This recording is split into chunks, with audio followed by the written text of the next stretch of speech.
TVT au cœur de l'information.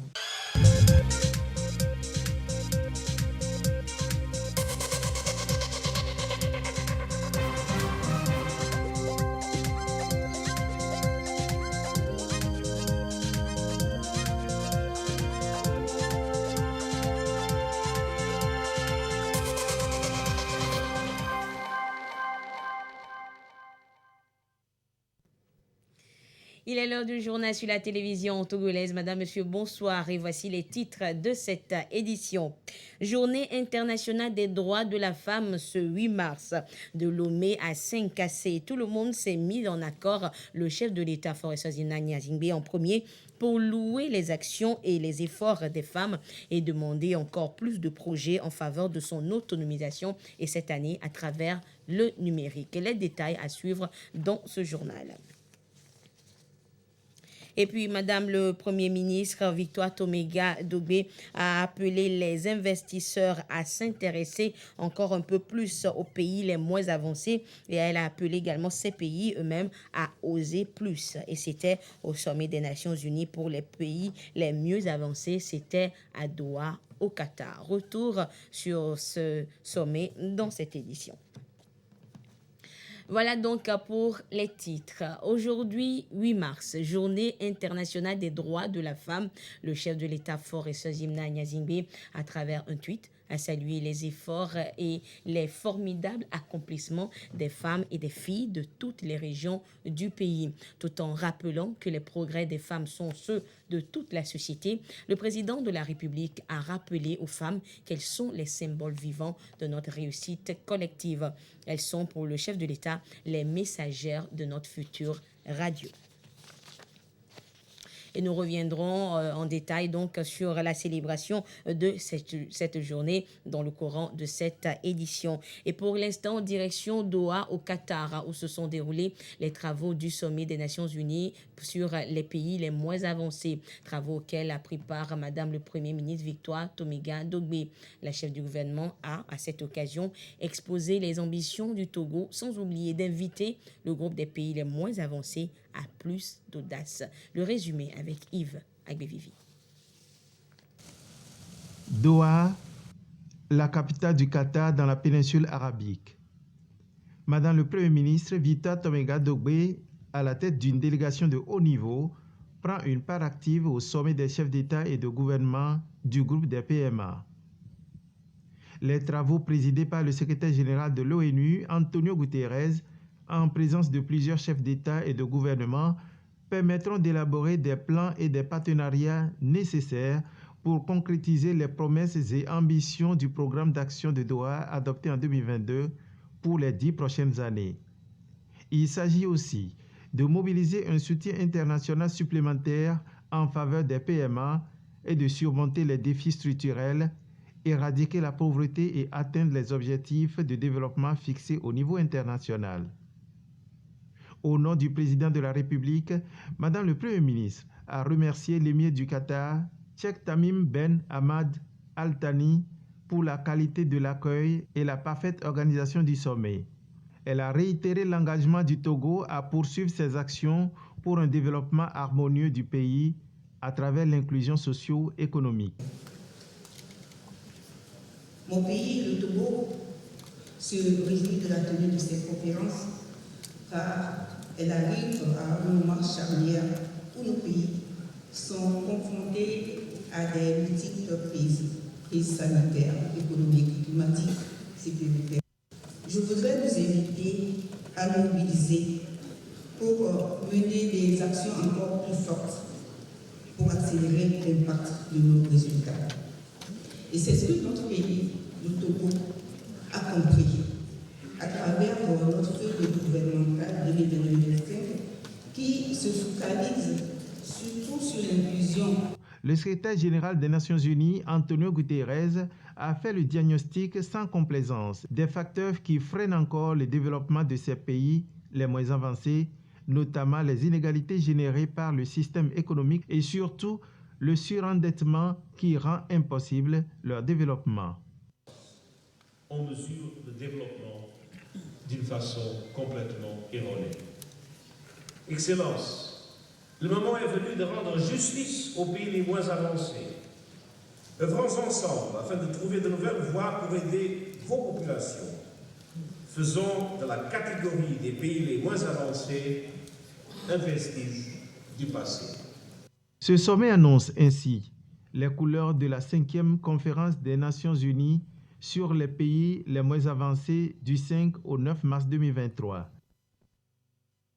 Et en marge des travaux de la conférence des Nations Unies sur les pays les moins avancés, Madame le Premier ministre a reçu en audience le vice-président de la Banque européenne d'investissement. Des échanges fructueux à l'issue desquels le dirigeant de la Banque européenne d'investissement se dit satisfait des opportunités et qu'il compte saisir et exploiter. Nous retrouvons Yves Agbelivi. Les possibilités d'investissement dans divers secteurs de l'économie togolaise ont fait l'objet des échanges entre les responsables de la Banque européenne d'investissement, de fructueux échanges qui tournent autour du renforcement de la coopération dans divers projets structurants. We had a very good conversation on the future cooperation between the European Investment Bank. Nous avons eu de fructueux échanges concernant notre coopération avec le gouvernement togolais. Nous avons identifié plusieurs secteurs clés favorables à l'investissement de la Banque européenne, comme le secteur énergétique, le photovoltaïque, l'eau potable pour les populations et l'agriculture. Nous comprenons que nous avons beaucoup de possibilités d'investissement et nous sommes partants pour développer des projets au Togo. Going forward to develop different projects that we can be ready to finance. Cette audience accordée à la Banque européenne d'investissement intervient en marge de la participation du Premier ministre à la conférence des Nations Unies sur les pays les moins avancés. Journée internationale des droits de la femme, donc ce 8 mars. Pour l'occasion, les femmes revendeuses du district du Grand Lomé ont accueilli Madame le Premier ministre Victoire Toméga-Dobé et la ministre des Sports. Celles-ci sont allées les entretenir sur le thème de l'année, à savoir l'importance des nouvelles technologies dans la lutte pour l'égalité des sexes. Nous reviendrons donc en détail donc, sur cette journée, la journée des droits de l'homme du côté des femmes revendeuses donc de Grand Lomé.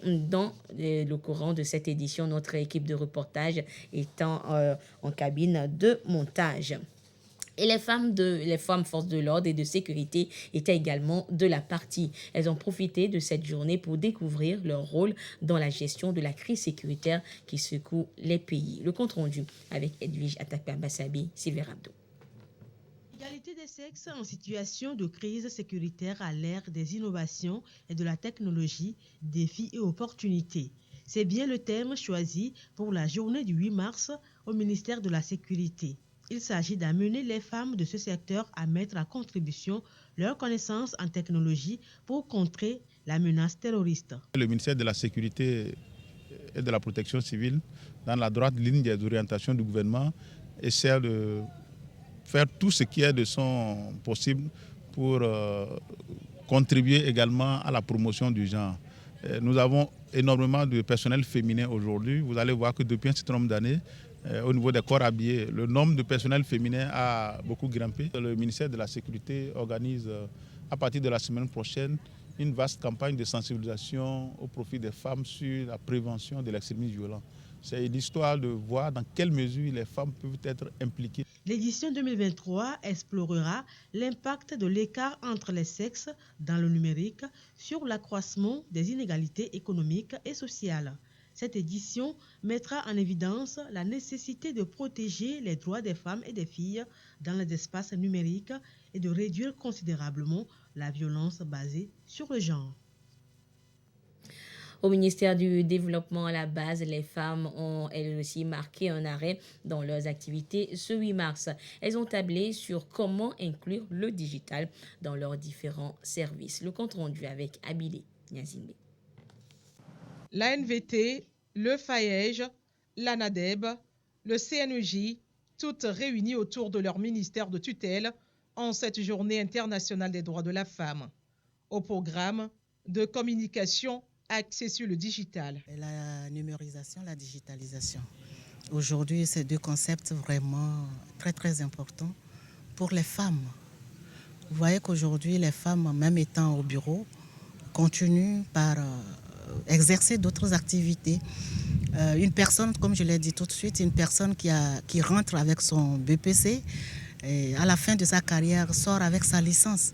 C'est grâce à la digitalisation, à la numérisation. On apprend beaucoup. Il faut aider vraiment les femmes à aller au-delà de leur espérance. Bâtir et réussir sa carrière professionnelle à l'ère du digital, le ministère du Développement à la base de la jeunesse et de l'emploi des jeunes compte mettre les moyens à disposition pour l'épanouissement de son personnel. Le ministère donne les outils nécessaires aux femmes et plus précisément au personnel pour être à tout moment à niveau. Et je pense que toute femme comme moi doit commencer dès maintenant à utiliser le digital pour pouvoir évoluer, s'améliorer et s'épanouir. Promouvoir l'inclusion économique pour tous, faire de l'inclusion sociale une réalité, renforcer l'appui aux communautés et organisations à la base, une priorité pour ce ministère engagé dans plusieurs secteurs.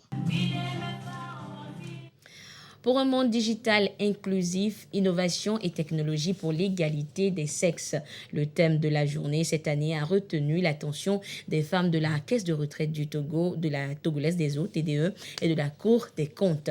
Toutes ont mené des réflexions pour mettre en exergue l'utilisation judicieuse du numérique dans leurs différents domaines d'activité. Clarisse Aticlet, Marie-Ange Bida. Les femmes de la Caisse de retraite du Togo célèbrent la Journée internationale des droits des femmes. Réunies au sein de l'Association des femmes de la Caisse de retraite du Togo, AFCART, elles sont reconnaissantes à leur structure pour tous les efforts de promotion des femmes à des postes de responsabilité.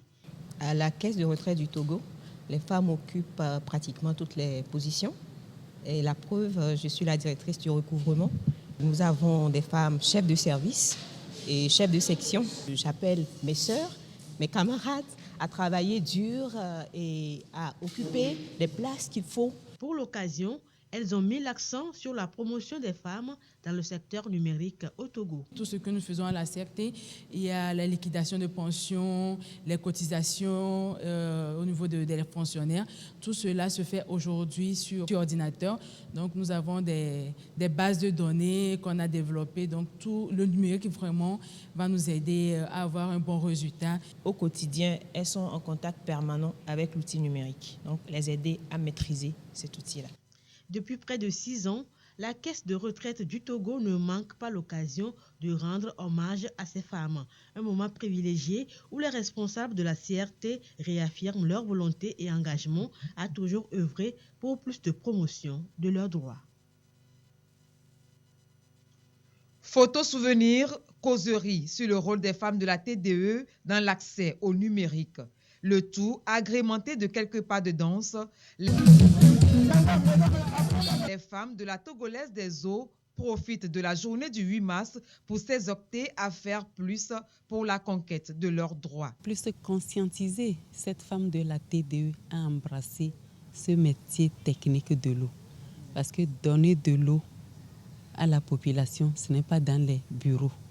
Nous avons les forages dans les zones rurales. Partout, la chaîne de traitement dans les zones reculées. Les hommes étaient aussi de la partie. Pour eux, cela ne pouvait en être autrement. L'eau, c'est la vie et la femme donne la vie. La femme préserve la vie. Voilà pourquoi ensemble, nous commémorons cette journée au sein de notre entreprise. La TDE porte la femme et notre direction générale porte une attention particulière à la femme. Sur toute l'étendue du territoire national, la journée est marquée dans toutes les agences de la Togolaise des eaux.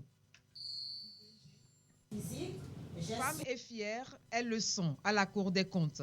En ce 8 mars, elles se célèbrent. Ces femmes ont été entretenues sur les maladies non transmissibles et le planning familial.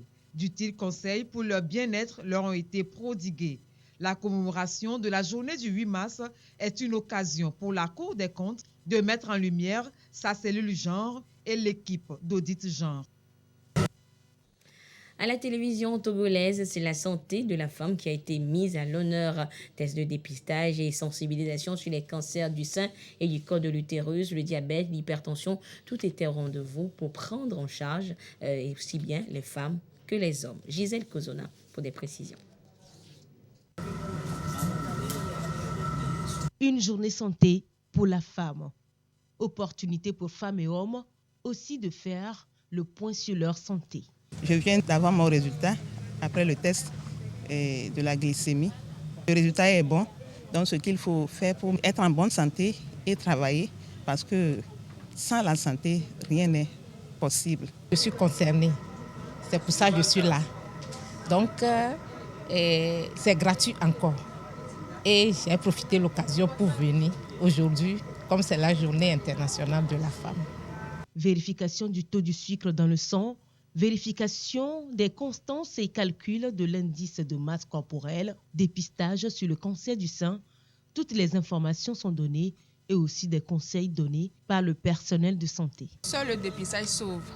C'est-à-dire que quand tu connais ton taux de sucre dans le sang, tu pourras t'adapter. Tu pourras savoir comment soigner ton alimentation et prévenir le diabète. Le message le plus important que nous devons passer, c'est que le dépistage est très important vu que ces deux cancers sont des cancers évitables et que découverts assez tôt, on peut en guérir totalement. Assurer le bien-être de la gente féminine en ce jour spécial dédié à la femme est le but visé par l'amicale du personnel de la télévision togolaise et la cellule genre du ministère de la Communication et des médias. Cette occasion offre la belle opportunité pour apporter la santé à la femme sur son lieu de travail, sur les questions, les défis précis de la femme. Certains défis qui sont le cancer du col de l'utérus et le cancer du sein. Dépistage et sensibilisation sont faits ici sur le site aujourd'hui. On a ramené l'hôpital, les experts vers les femmes. L'initiative est à sa première édition. Une sensibilisation sur les cancers, dont le cancer de la prostate par la division des maladies non transmissibles est également au programme. La femme togolaise a toujours fait objet d'une attention particulière. Son autonomisation est inscrite comme priorité des gouvernants et plusieurs actions et projets le démontrent. Ulrich Amega nous en fait le point ce soir. Leadership féminin sur les plans social, économique et politique. L'émergence d'une nouvelle classe de jeunes femmes togolaises, leaders de demain. Un vaste chantier amorcé par le Togo. Et peu à peu, cette ambition portée par le président de la République, Faure Sozimna Singbe, se matérialise grâce à l'institution d'une discrimination positive en faveur de la femme. Les actions parlent d'elles-mêmes. Il y a quelques années, le gouvernement togolais a décidé de la suppression des frais de scolarité des élèves, filles, dans tous les établissements publics sur l'ensemble du territoire national. La stratégie a fait ses preuves.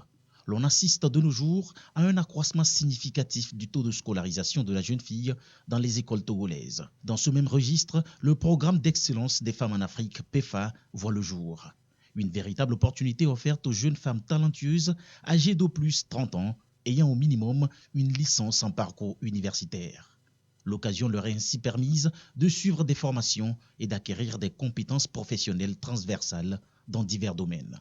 Au bout de 18 mois de cursus, elles pourront s'affirmer sur le marché des emplois à fort impact à l'échelle nationale et continentale. Résolution des problèmes de la société, développement de l'esprit et de l'analyse critique, gestion de projets, communication effective et entrepreneuriat. Des sujets sur lesquels elles sont aussi formées. Une autre réalité à laquelle les femmes togolaises ont été longtemps confrontées demeure l'accès au crédit. Difficulté face à laquelle le chef de l'État Faure Sozimna Singbe a trouvé une alternative dans la droite ligne de sa politique de lutte contre la pauvreté. Le président de la République lance le FNFI, Fonds national de la finance inclusive, pour une femme togolaise financièrement autonome et économiquement forte. Un programme qui a permis à plusieurs femmes de se lancer dans des activités génératrices de revenus et s'assurer un avenir prometteur. Le mécanisme a boosté le taux d'inclusion financière. Ainsi, en 2020, il est passé de 82,72% à 85,72%, soit une hausse de 3 points. Ce qui fait du pays le meilleur en matière d'inclusion financière de l'espace UEMOA. Une autre initiative pour valoriser le potentiel de la femme. Le programme d'autonomisation des femmes rurales du Togo, mis en place par l'État en 2017. Il vise à réduire les difficultés des femmes liées à la terre, l'amélioration de leurs revenus, l'alphabétisation, ainsi que la gestion financière et comptable. À cela s'ajoute le quota de 25% des marchés publics réservés aux femmes chefs d'entreprise, sans limitation d'âge. Le bien-être des femmes, préoccupation première des autorités togolaises. Et pour traduire cette vision qu'une femme ne meurt en accouchant, le gouvernement met en place le programme WEZU, une stratégie nationale de prise en charge de la femme enceinte depuis le début de la grossesse jusqu'à l'accouchement du nouveau-né. On dénombre à ce jour 1 316 113 prestations sur la période d'août 2021 à décembre 2022, dont 281 796 consultations prénatales et 148 275 accouchements. Des interventions qui s'élèvent à 2,1 milliards de francs CFA pour un coût global de 3 milliards injectés par l'État togolais. À toutes ces initiatives s'ajoute la nomination des femmes à de hautes fonctions de la République. Des efforts unanimement salués par la communauté internationale, ce qui a valu une distinction honorifique décernée par l'agence ONU Femmes au chef de l'État Faure Essozim Singbe.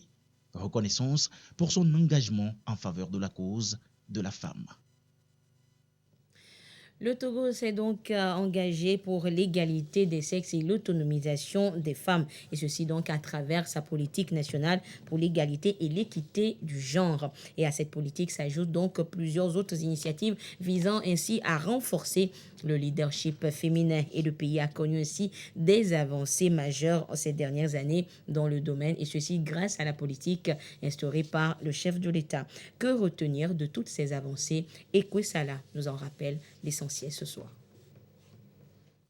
Donner aux femmes les mêmes chances qu'aux hommes, un combat que veut gagner à tout prix le chef de l'État Faure Essozim Singbe.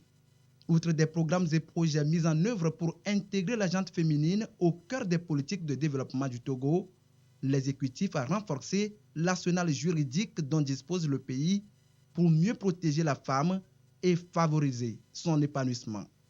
Déjà en 2021, le Togo s'est doté d'une politique nationale pour l'équité et l'égalité de genre.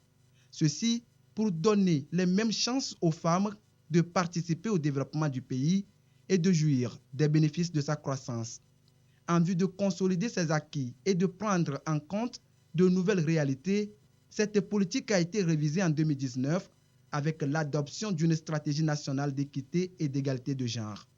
En novembre 2022, 4 lois ont subi des modifications à l'Assemblée nationale pour s'adapter aux défis de l'heure. La première concerne le Code de sécurité sociale. Elle renforce désormais les droits sociaux de la femme en ce qu'elle lui confère non plus la moitié, mais la totalité de la rémunération journalière moyenne suite à l'arrêt de travail. La seconde loi modifiant le Code des personnes de la famille s'inscrit dans la suite des réformes successives améliorant le statut civil, le positionnement familial et les droits matrimoniaux. À cet effet, certaines dispositions relatives, entre autres, au délai de viduité ont été réécrites, d'autres abrogées, établissant ainsi le droit aux conditions égalitaires de mariage de la femme divorcée ou de la veuve. La troisième loi, quant à elle, instaure la protection de la femme contre le harcèlement physique, moral et économique. Elle prend également en compte de nouvelles catégories de personnes, en l'occurrence les femmes âgées et les handicapés. La dernière, relative au Code du travail, protège l'emploi de la femme salariée pendant la période de la grossesse, de l'accouchement, du congé de maternité et de l'allaitement. En milieu scolaire, une loi a été votée pour la protection des apprenants contre les violences à caractère sexuel. Elle met en place des mécanismes de prévention, de protection et d'accompagnement des apprenants avec un accent mis sur le volet répressif et d'aggravation des peines. La mise en œuvre d'un programme national de lutte contre les grossesses et mariages précoces chez les adolescentes en milieu scolaire et extrascolaire continue de réduire de manière significative l'ampleur du phénomène. L'initiative a permis d'enregistrer une baisse du nombre de grossesses en milieu scolaire de 3160 pour 2021-2022 contre une moyenne de 3682 grossesses au cours des 3 années scolaires précédentes. Des actions sont menées dans plusieurs autres domaines, dont l'accès des femmes aux services sociaux de base, la lutte contre les changements climatiques, la participation des femmes à la consolidation de la paix, l'excellence et le leadership académique des filles, l'entrepreneuriat féminin, la lutte contre les violences basées sur le genre pour faire de la femme togolaise un véritable acteur de développement de sa commune. Toutes ces initiatives ont valu au chef de l'État, Faure Esozimna Gnassingbé, la reconnaissance de l'ONU Femmes qui l'a distingué en tant que champion IFORCHI. Cette reconnaissance témoigne surtout de l'engagement du président de la République en faveur de la femme et de sa politique d'égalité et d'équité genre, matérialisée de plus en plus par la participation effective des femmes à la prise de décision à tous les niveaux du processus de développement du Togo. D'après l'ONU, l'égalité homme-femme ne peut être atteinte avant 300 ans. Au Togo, l'espoir est permis avec la détermination constatée au plus haut niveau de l'État. Hors du Togo, au Burundi aussi, les femmes élèvent leur voix en ce 8 mars pour réclamer plus de reconnaissance à leur endroit. Elles exercent des travaux dits d'hommes et exigent la même rémunération. Regardez. La Journée internationale de la femme est l'occasion pour des Burundaises de réfléchir à leurs conditions de vie. Elles sont nombreuses à exercer des métiers traditionnellement considérés comme des professions masculines et sont vues comme des modèles de détermination par d'autres femmes. Si Dorothée, aide-maçon sur les chantiers de construction, est fière de ce qu'elle accomplit chaque jour, son salaire actuel ne lui permet pas de célébrer cette journée. J'ai entendu dire que la Journée internationale de la femme approchait, mais à cause de la pauvreté, je ne peux pas fêter cette journée avec fierté. Les 5 000 francs burundais que je gagne par jour ne peuvent pas me suffire pour célébrer cette journée et dire que je suis une femme fière parmi d'autres. Non, ce n'est pas possible. Si elles ont bravé les clichés sociaux, ces femmes rencontrent parfois de la résistance de la part de certains hommes qui se livrent à des commentaires. C'est notamment le cas de Rehema, coiffeuse à Bujumbura. Parfois, un client vient et dit qu'il ne peut pas se faire couper les cheveux par une femme. Cela ne m'a jamais encouragée à abandonner mon travail, mais je redouble d'efforts. Lorsque ce client est revenu et m'a vu couper les cheveux d'un autre client, il a vu que je coupais bien et il a accepté que je coupe les siens. Déterminées, ces femmes burundaises continueront à se battre pour pouvoir vivre du métier qu'elles souhaitent exercer en dépit des stéréotypes.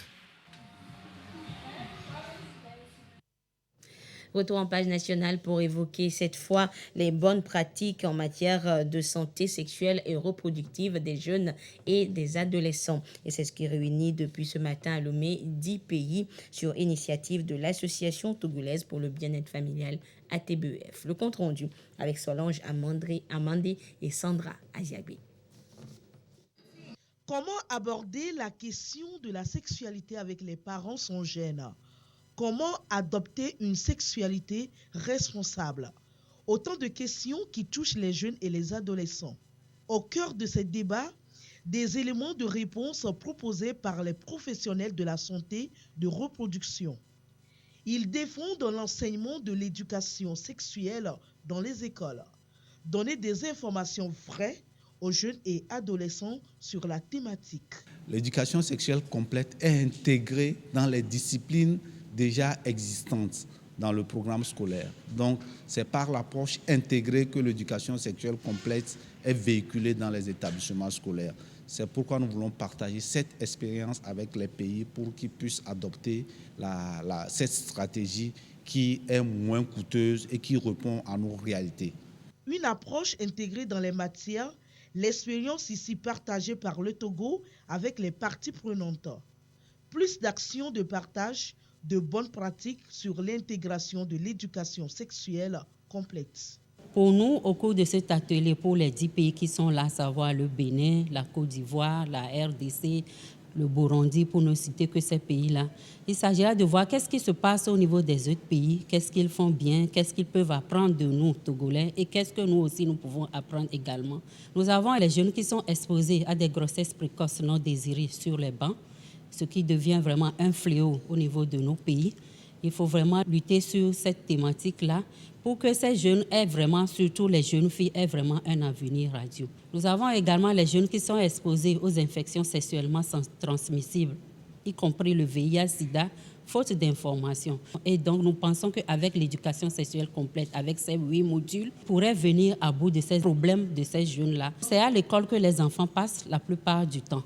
Et donc, sur les bancs de l'école, si on arrive à intégrer la thématique de l'EEC dans nos curricula de formation, ce serait vraiment salutaire pour nous tous. Le ministère de l'Enseignement primaire et secondaire a salué l'initiative et a invité tous à plus d'engagement. De demain 9 au 17 mars prochain, le ministère en charge de l'enseignement technique célébrera la 2e édition de la semaine de l'enseignement technique. Une occasion pour le département de promouvoir les opportunités qu'offre le secteur et de révéler ainsi le génie créateur des jeunes apprenants togolais. Et l'information a été portée cet après-midi en conférence de presse aux médias. C'était à Lomé.